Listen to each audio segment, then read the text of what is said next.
Dalam mengelola sebuah tim agar bisa tampil solid dalam puncak kinerjanya, dibutuhkan gaya kepemimpinan yang sesuai dengan keadaan tim tersebut. Dikaitkan dengan 4 tahap dalam perkembangan tim, yaitu forming, storming, norming, dan performing, tentu diperlukan gaya yang berbeda untuk masing-masing tahap. Kemampuan seorang manajer dalam menerapkan gaya yang cocok menentukan keberhasilan tim tersebut mengeluarkan potensi terbaiknya. Terkait dengan gaya supervisi, paling tidak ada 2 peran yang harus dimainkan manajer, yaitu peran penugas yang berorientasi pada penyelesaian tugas dan peran pemelihara yang berorientasi pada kestabilan hubungan antar anggota tim. Pada tahap pertama, yaitu tahap orientasi yang disebut juga sebagai forming, di mana pada tahap ini komitmen awal yang tinggi namun kompetensi masing-masing anggotanya masih rendah, maka gunakanlah gaya supervisi yang otokratis, yaitu banyak penugasan dan sedikit pemeliharaan.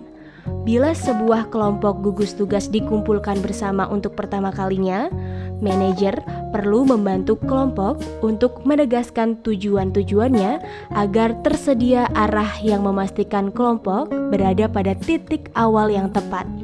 Karena para anggota berkomitmen kuat terhadap kelompok, maka manajer perlu mengembangkan kompetensi mereka dengan sikap tegas memerintah dan memastikan para anggotanya memahami perannya masing-masing. Pada tahapan perkembangan kedua, ketidakpuasan atau storming, situasinya adalah rendah komitmen dengan kompetensi lumayan.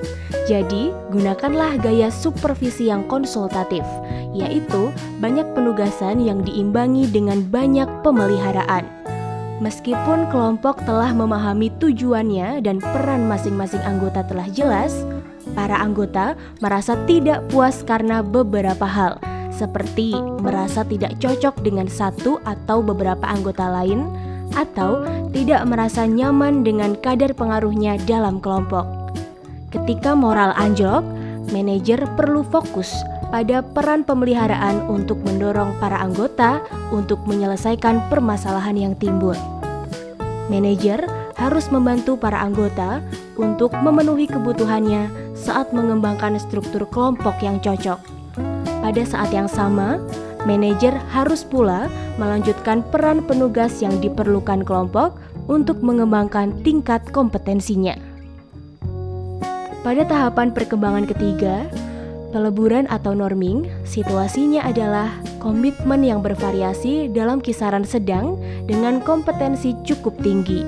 Jadi, gunakanlah gaya supervisi yang partisipatif, yaitu tidak terlalu banyak penugasan dan banyak pemeliharaan.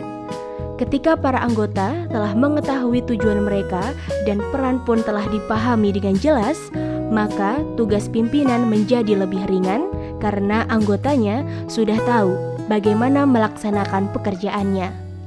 Dalam hal komitmen bervariasi, biasanya timbul beberapa masalah dalam dinamika kelompok, seperti suatu konflik atau hilangnya minat dan semangat. Apa yang harus dilakukan oleh para manajer adalah fokus pada memelihara perilaku para anggotanya dalam menghadapi masalah-masalah yang menghadang. Berikan motivasi pada anggota dan peliharalah hubungan di antara mereka secara berkesinambungan. Pada tahapan perkembangan keempat, produksi atau performing, situasinya adalah komitmen yang tinggi dan kompetensi yang juga tinggi.